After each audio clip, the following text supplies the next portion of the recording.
It's the perception with the food. How come, look, here's the whole thing here.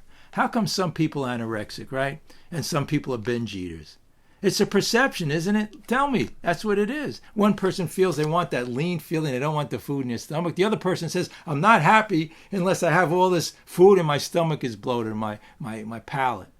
It's perception. But it says here, the perception gets knocked off when we're into the self. Do you follow the connection here? Getting centered and relaxed and not fretting over things and not trying to control it. When you resist something, you give it strength. You're saying this is a real problem. We don't have any problems. It's in our head. Same with the food. It's all perception change. Okay, the relinquishment of the self to a higher power. What? Gluttony is one of 7 deadly sins. So is pride, all of that, right? Envy, lust, all of these things. Our addictions are only symptoms of an underlying disease, the disease of self-centeredness, right? Surrendering. Look, a lot of people here are going to want the food plan, right? They go to meetings and say, when I first went, I wanted my plan, I'll be out of here.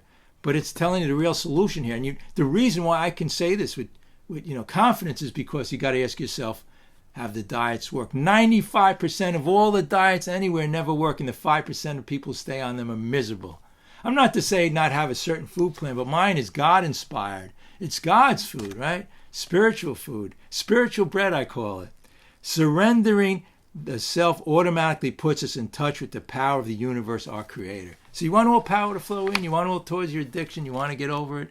Make that your higher power, your higher consciousness, and then you'll intuitively know how to handle these situations. It's all connected. There's only one way out. In a doctor's opinion, and he said, there is a solution. What does it say? If you're just a moderate addiction with food or whatever it is, if you're just intermediate, but if you're the real food addict, if you're the real food addict, then there's only one solution, and that's it, and it's a spiritual solution. So I'm telling you what it tells us here, what the spiritual solution is. It tells us in the steps. People think this is a cult, this Overeaters Anonymous, AA, whatever, 12-step program. If you read, I challenge you, read all the philosophies and the religions in the world, and you'll find all the answers in here in the first 164 pages of this big book. Every religion and philosophy, what does it say? Prayer and meditation, right? Prayer, and we can meditate, but we also have that grace of God can come into our lives and change our thinking. But once we get into the self-centered fear, it's just like, look, I'm related to the addiction to food, but anything in life. If you're having a difficult time at work or with your career, whatever it is, if you're in remorse and pain and you get upset and your pride gets in the way, then you can't do anything. So people always say, like even with a job or something, if somebody asks me, I can't give them advice, but I could say sit on the couch and meditate and pray. And sponsee or somebody will say to me, that's crazy. What do you mean? I have to get myself ready and go out the door. I says, no, God will lead you out there. Because when we get centered, we have all power, we have love and consciousness, and we'll go out and want to meet the world. And we just have, it's just that sense of, it's all in here. And again, these outside things like the food, especially the drugs, the alcohol, it's momentary pleasure. We want the real bliss, joy, and happiness, but we're looking for it in those things. But it's really in here. So the whole thing to this whole key to this is just meditate. Like I say, I bring up the water, and it's just so key here. Once you get into just this, the change. Look, your perception is those big gloopy drinks. That was put on you by the advertisements. But the real truth, if the truth wants to set you free, is this, or the fruit, or God's gift, grains from the ground, or any other food you eat. But not all the gloopy stuff in the corporations. And now we know they put stuff on there. It's like, they lace drugs with fentanyl now. They're putting in this food, the fentanyl, into our food. Do you realize that? Do you realize that cigarette smoking was bad? It's really bad. A lot of people die from alcohol and overdosing with drugs. But how many more? This is crazy. Many more people, 75% of our country. So do you want to be lied to by the corporations and for their greed and their money, and to make you sick and unhealthy, and also to your families? Because when you start changing people around, you change. But you don't have to fight it anymore. You just get that centered feeling, and you get within in the self. Here we go. Here's a solution. We always say at this meeting, we can have the solution right here, right now. The true value of a human being is determined primarily by the measure in sense in which he attains liberation from the self. Isn't that pretty amazing? When you think about it, the whole problems in life, and the being upset, anxious, depressed, whatever it is, has to do with the self.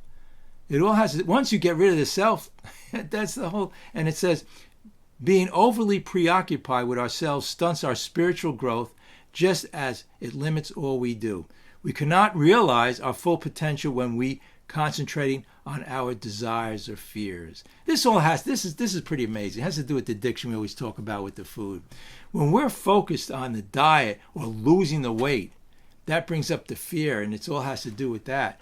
So what it's saying here is that instead of that, get out of the self already and bring in a higher consciousness. We naturally, like I said, in our brain, the apostat naturally knows how to eat and what to do. So what I eat is I eat whole foods, plant-based, if you want to know what I eat. And it doesn't matter, again, so long as it's not all these ingredients, the 50 ingredients they put in there, because they're putting them in there to get you addicted and to numb the brain down. You know, one of those synthetic sweeteners are 100 times more sweeter than even regular sugar. So how do you expect to want to eat healthy foods when you numb your palate with all that crazy stuff? You're just numbing it. So the whole key is to get healthy foods and to appreciate God's gift, and that's what it's more natural, wholesome, right? Here's some food here. I have when you look at the food, and this happens to be a potato. I mean, I eat a lot more than this. I eat quite a few of these, but the whole thing is the key. Even with, a lot of people say, well, potato, that's a not good for diets or whatever you're on. It's not so much the potato, it's what you put on, or if you fry it, right? French fries or whatever you do with it. Believe me, when you eat wholesome and natural, a lot of it doesn't stick to you like the other crazy foods that the corporations make. Wholesome, whole natural foods, and you get that in your brain, you wouldn't want anything else. The other day I was somewhere and they had like one of these buffet bars there, and I just had a little bit of they called it healthy foods. It was a place called Whole Foods, but it was full of the oil. So I felt I'm not used to it. First of all, I felt like in my mouth, it was like motor oil, and then in my stomach reacted too. My system, my whole thinking, though, I cleared out my mind. I just want healthy foods, God-given foods. But again, if we get into the self-centered fear, then also that sets us off and we can't set right. But especially all these foods, I have the list here of like about 100 ingredients they put in the foods. Pick up the packaging, you'll see 50 crazy ingredients. So the solution here, as I was reading to you, is that, everybody says, how are these steps, how is this program related to our addiction to food? It directly is. So it says here, listen to this, we cannot hear the voice of our inner guide, the apostat, or when we're full, we can't feel it because we have that fear. Your whole body tightens up. How do you expect your stomach to feel when it's full, when your mind and your body is all paralyzed by fear? The inner guide, which we are listening when we are listening to the voice of our anxiety. So when we're sitting there saying, I shouldn't have had all that food, I have to get to this weight, I'm so upset, I'm depressed about it, we can't listen to our inner self. That's why in the lobby I had start the day over. Start the day over. You can get centered. The question is, are you binging on food right now? If you're not, are you resentful towards somebody? You could just sit back and say, I could start the day over. The past, we can't go into the past. We're in the present now, or the future. Well, that prayer, meditation, all has to do with that, right? Being in the present. So our recovery can be measured by getting out of ourselves. So if somebody says to me, listen, I weighed all my food, I had this small morsels of food, I joined one of these billion-dollar industries. I have Weight Watchers with Jenny Craig, all those crazy industries, and they sent me the food, which was smaller morsels of the poison, right? Where are we going with that? But it's saying here, the progress is getting out of ourselves. Out of ourselves is not worrying, the resentment, the anger, the fear. Just get centered and relax, and then your body, you'll know intuitively. What is the 10-step? How many times do you have to read the 10-step promises? We don't even have to swear it off. We'll be put in a position of neutrality.